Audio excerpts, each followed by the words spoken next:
मुलाकात करेंगे। आगे जानिया रवा हो भरती पटनवा में आके मुलाकात करेंगे।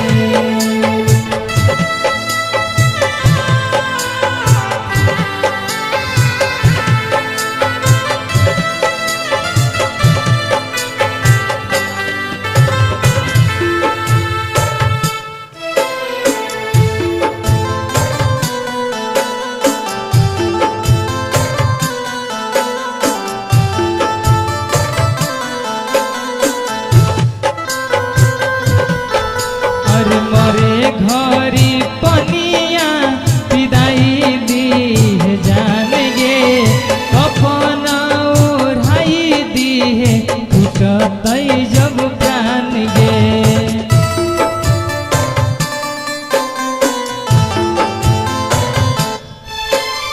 मरे घरी पनिया पियाई दी है जान गे, कफन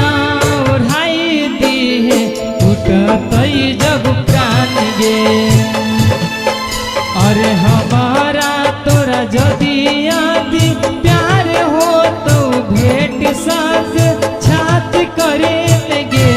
आगे जानिया रवा हो भरती पटनवा में आके मुलाकात कर लेगे।